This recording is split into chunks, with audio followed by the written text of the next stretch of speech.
Guys, welcome to अपनी पाठशाला में मैं संजीव कुमार आप सभी का स्वागत करता हूं। आज की इस वीडियो में हम पढ़ने वाले हैं आपके क्लास 9 के इंग्लिश बुक पनोरमा पार्ट 1 से 6th chapter the shehnai of Bismillah Khan. इसके पिछली वीडियो में हमने इस चैप्टर के 5th पैराग्राफ तक को कवर कर लिया था। आज की इस क्लास में हम लोग 6ठे पैराग्राफ से पढ़ेंगे, आगे बढ़ेंगे। तो अभी तक आपने वो वाला पिछला वीडियो नहीं देखा है तो निश्चित रूप से आप चैनल के प्ले लिस्ट से जाकर या डिस्क्रिप्शन बॉक्स में लिंक दिया हुआ है वहां से जाकर उस वीडियो को देख लें, ताकि आगे का यह वीडियो आपको समझ में आसानी से आ जाए। तो चलिए बिना देर किए हुए वीडियो की शुरुआत करते हैं। तो चलते हैं 6th पैराग्राफ पे, 6ठे पैराग्राफ पे।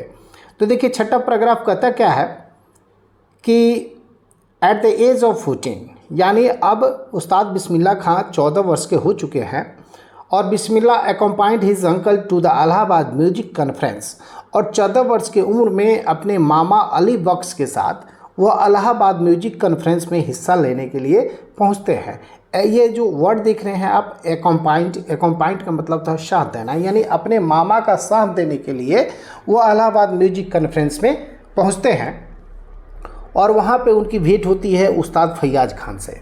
तो क्या कहता है कि at the end of his recital मतलब होता है प्रस्तुति, रेसिटल मतलब प्रस्तुति।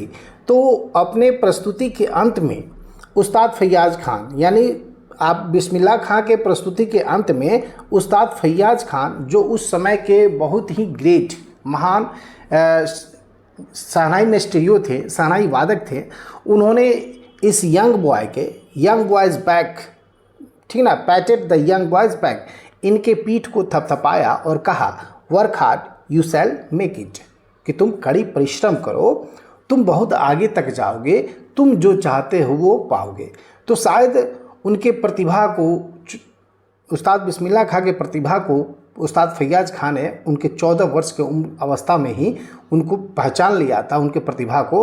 तो शायद इसलिए उनके पीठ को थपथपाते हुए उन्होंने यह बात कही थी।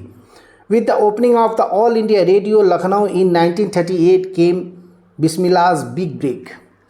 अब यहाँ देखिए क्या कर रहा है कि जब 1938 में लखनऊ में ऑल इंडिया रेडियो की शुरुआत होती है, तो जब ऑल इंडिया रेडियो की शुरुआत 1938 में लखनऊ में होती है तो बिस्मिल्लाह खां को एक बड़ा मौका मिलता है। बिग ब्रेक मतलब यहाँ पे मौका, ब्रेक मतलब तोड़ना नहीं यहाँ, ठीक है ना। तो बिग ब्रेक यानी बहुत बड़ा अवसर, बहुत बड़ा मौका उनको प्राप्त होता है। और मौके के रूप में क्या मिलता है कि जो उनको ऑल इंडिया रेडियो पे शहनाई बजाने का काम मिल जाता है।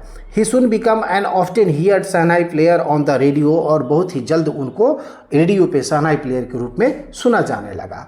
तो कहने का मतलब कि देखिए, एक तरफ जहाँ कोई आयोजन होता है तो उस्ताद बिस्मिल्लाह खां जहाँ के थे, बनारस के उनकी कर्मभूमि थी, तो जहाँ पे बनारस थे तो बनारस भर के लोग उनको जानते थे। लेकिन जैसे ही 1938 में ऑल इंडिया रेडियो की शुरुआत होती है, तो जब वो ऑल इंडिया रेडियो पे शहनाई बजाने का काम करने लगे तो पूरा भारत उनको सुनने लगा। तो उनकी ख्याति जो थी वो धीरे धीरे पॉपुलैरिटी उनकी बढ़ती चली गई। देखिए क्या कहता है, आगे चलते हैं। When India gained independence on 15 अगस्त 1947, जब भारत को स्वतंत्रता प्राप्त हुई 15 अगस्त 1947 को, Bismillah Khan became the first Indian to greet the nation with his shehnai. अब एक यहाँ वर्ड आ रहा है ग्रीट। तो ग्रीट का मतलब होता है अभिवादन करना। तो उस्ताद बिस्मिल्लाह खान वो पहले भारतीय बने जिन्होंने अपने शहनाई से अपने राष्ट्र का, अपने भारत का अभिवादन किया 15 अगस्त 1947 को, ठीक है। ही प्योर्ड हिज हार्ट, उन्होंने अपने दिल को उड़ेल दिया अनटू राग कफ़ी, जो शहनाई से उन्होंने राग बजाया तो ऐसा लग रहा था उन्होंने अपने दिल को उस राग कफ़ी में उड़ेल दिया है। फ्रॉम द रेड फोर्ट से वो राग कफ़ी उन्होंने बजाया था। To an audience which included Pandit Jawaharlal Nehru, और उनके श्रोताओं में सम्मिलित थे भारत के प्रथम प्रधानमंत्री Pandit Jawaharlal Nehru, who later gave his famous speech tryst with destiny, और जिन्होंने उसी दिन 15 अगस्त 1947 को, उस दिन ट्रेस्ड विथ डिस्टिनी, जो कि उनका प्रसिद्ध भाषण है, उन्होंने दिया था। आगे बढ़ेंगे। आगे कहता है कि Bismillah Khan has given many memorable performance both in India and abroad. Abroad का मतलब होता है विदेश, ठीक ना। मेमोरेबल मतलब यादगार, परफॉर्मेंस मतलब प्रस्तुति। यानी उस्ताद बिस्मिल्लाह खान ने भारत ही नहीं विदेश में भी, भारत और विदेश दोनों जगह, हर जगह उन्होंने बहुत ही यादगार आपको परफॉर्मेंस दिया था। His first trip abroad was to Afghanistan. उनका पहली जो विदेशी यात्रा थी वो अफ़गानिस्तान की थी। वेयर कहीं किंग जहीर शाह, जहाँ के राजा कौन थे? किंग जहीर शाह थे। Zaheer Shah was so taken in by the maestro that he gifted him priceless Persian carpet and other souvenir। अब यहाँ पे पर्सियन मतलब होता है यूनानी और कारपेट मतलब कारपेट चटाई, ठीक ना। और अदर सोवनियर, सोवनियर मतलब होता है आपको स्मृति चिन्ह, ठीक ना। तो वो कह रहा है कि जे वहाँ का जो राजा जहीर शाह था वो इनके मेस्ट्रियो से, शहनाई वादन से इतना प्रभावित हुआ, इतना आकर्षित हुआ कि उन्होंने इनके शहनाई से प्रभावित होकर इनको बहुत सारा प्राइसलेस गिफ्ट, यानी अमूल्य, जिसका कोई मोल नहीं हो ना, तो अनमोल प्रिजन कारपेट, पर्सियन कारपेट, यूनानी कारपेट इनको भेंट दिया और बहुत सारे प्रतीक चिन्ह इनको भेंट किए गए जहीर शाह के द्वारा। The king of Afghanistan was not the only one to be fascinated with Bismillah music. कह रहा है कि जो केवल अफगानिस्तान का राजा ही नहीं था जो इनके म्यूजिक, इनके संगीत से, बिस्मिल्लाह खान के संगीत से फैसिनेटेड था, आकर्षित था, प्रभावित था। वो केवल अकेला नहीं था, बहुत सारे थे। अब कौन कौन था? तो देखिए, film director Vijay Bhatt was so impressed after hearing Bismillah play at a festival. कह रहा है कि जो एक फेस्टिवल में जो फिल्म डायरेक्टर विजय भट्ट है, इनके प्ले को जब उन्होंने सुना तो इतना ज़्यादा इम्प्रेस हो गए कि उन्होंने he named a film after the instrument called Goonj Uthi शहनाई। इतना ज़्यादा इनसे प्रभावित हुए हैं, शहनाई से प्रभावित हुए, उस्ताद बिस्मिल्लाह खान से प्रभावित हुए कि उन्होंने इस इंस्ट्रूमेंट के नाम पर ही एक फिल्म का नाम रख दिया। और फिल्म का नाम क्या था? Goonj Uthi Shehnai. The film was hit, वह फिल्म हिट हो गया। And one of Bismillah Khan's composition, और उस फिल्म में एक गाना था जिसका कंपोजिशन, म्यूजिक कंपोजिशन का काम आपको उस्ताद बिस्मिल्लाह खान ने किया था। और उस गाने का बोल था, दिल का खिलौना है टूट गया। Turn out to be nationwide chartbuster. और ये जो गाना है, दिल का खिलौना है टूट गया, ये नेशन वाइड, पूरे राष्ट्रीय स्तर पर सुपर डुपर हिट हुआ, ठीक ना। Despite this huge success in the celluloid world. Celluloid world का मतलब हो गया आपको फिल्मी दुनिया, ठीक ना। तो फिल्मी दुनिया में इतनी बड़ी सफलता के बावजूद, इतनी बड़ी सफलता उनको मिली, अगर किसी को सफलता मिल जाए तो वो फिल्मों का लेकिन लाइन लग जाए उसके पास। लेकिन वही कह रहा है कि जब फिल्मों, इतनी बड़ी सफलता उनको मिलने के बावजूद Bismillah Khan success in film music was limited to 2। कह रहा है कि जो इतनी बड़ी सफलता मिलने के बावजूद उस्ताद बिस्मिल्लाह खान जो है मात्र 2 ही फिल्मों में म्यूजिक देने का काम उन्होंने करा था।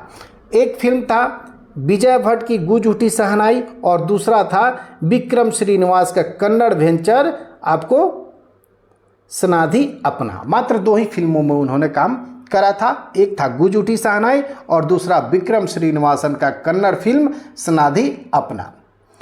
और उन्होंने काम क्यों छोड़ दिया? तो उनका कहना था कि I just can't come to term with the artificiality and glamour of the film world, he says with emphasis. Emphasis का मतलब होता है किसी बात पे जोर देना।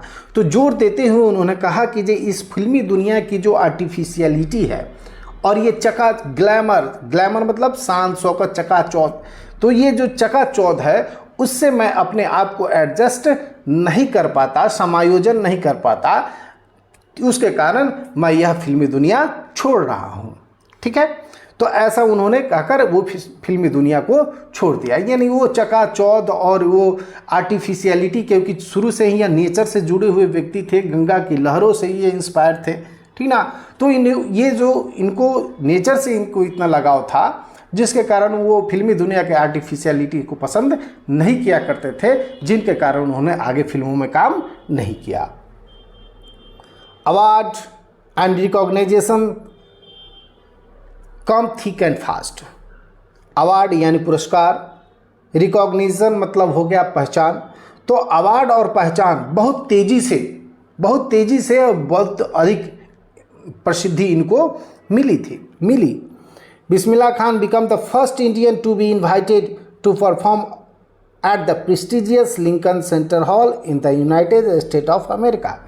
उस्ताद बिस्मिल्लाह खान वह पहले भारतीय थे जिनको बुलाया गया, आमंत्रित किया गया परफॉर्म करने के लिए। कहाँ पे? तो यूनाइटेड स्टेट ऑफ अमेरिका के प्रेस्टिजियस लिंकन सेंटर हॉल में इनको आमंत्रित किया गया परफॉर्मेंस देने के लिए। ठीक है। He also took a part in World Exposition in Montreal, in the Cannes Art Festival and in the Osaka Trade Fair। और उसके बाद इन्होंने बहुत सारे चीज़ों में हिस्सा लिया, उसके पार्ट बने, भाग बने।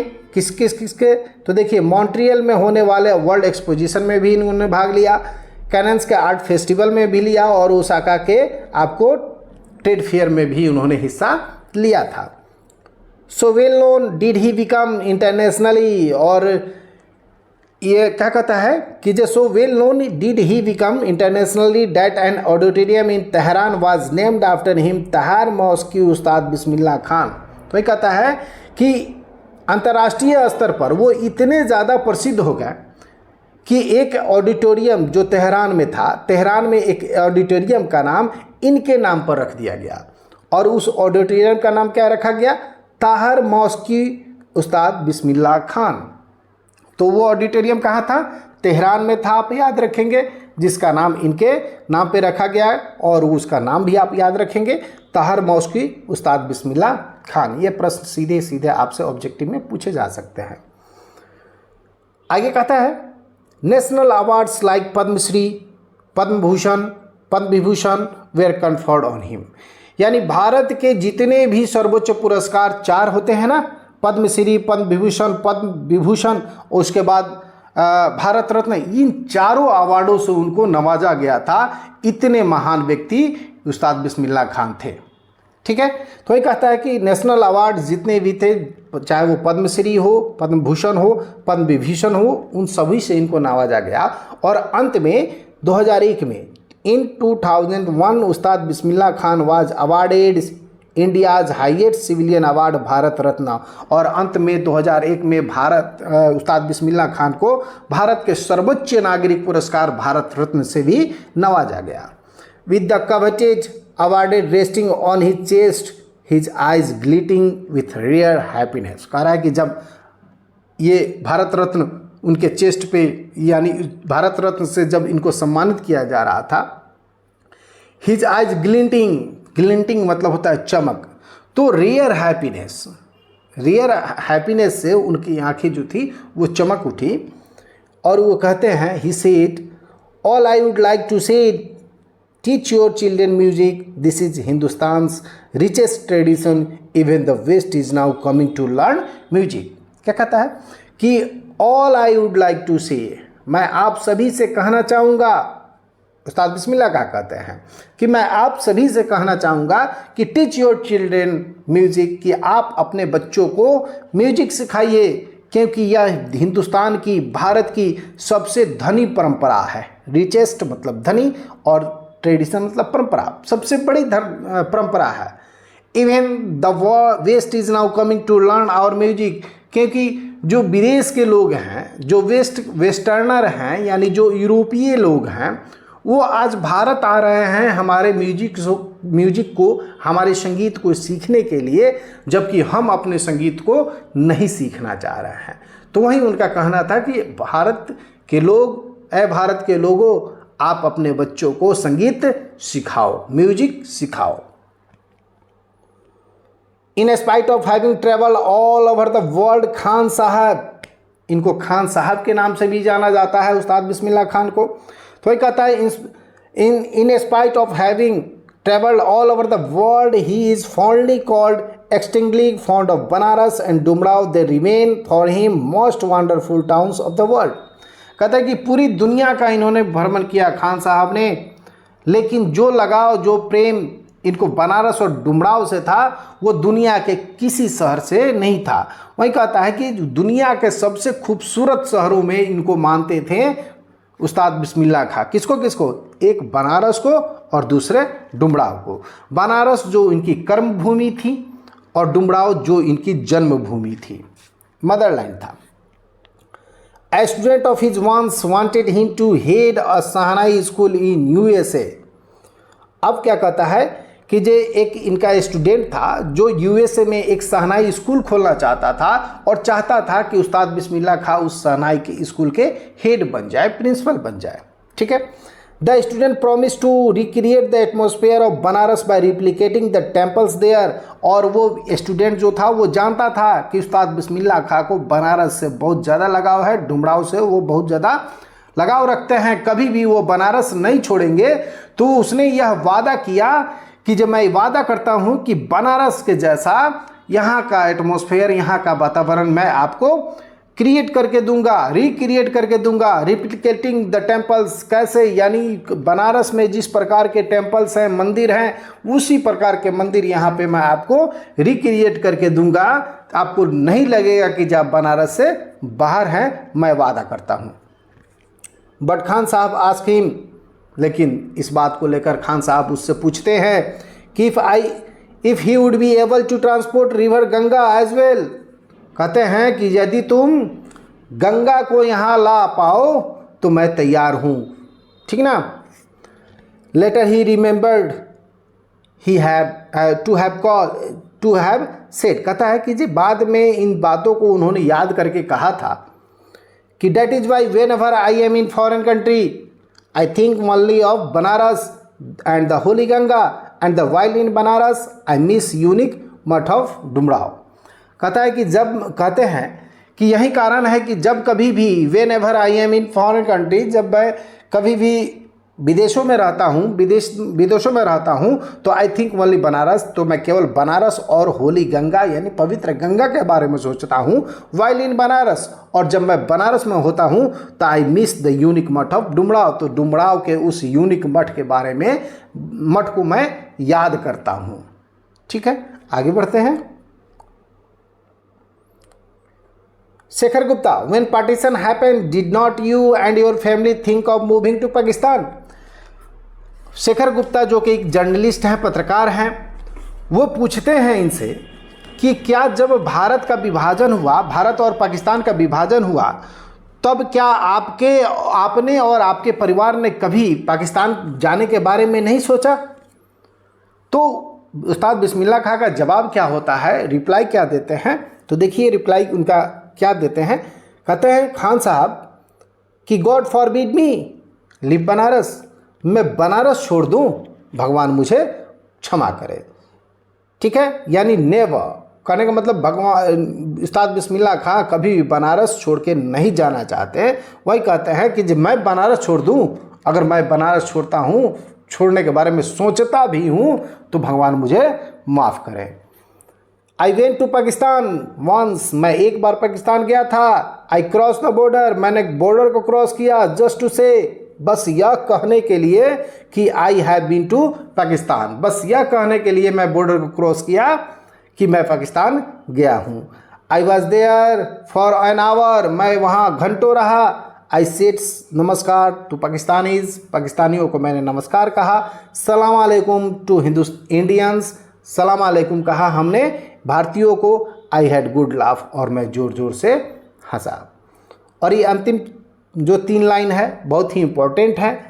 क्या कहता है कि Ustad Bismillah Khan life a perfect example of rich cultural heritage of India, once that effortlessly accept that devout Muslim like him can every naturally play the Sahnai every morning at the Kashi Vishwanath temple.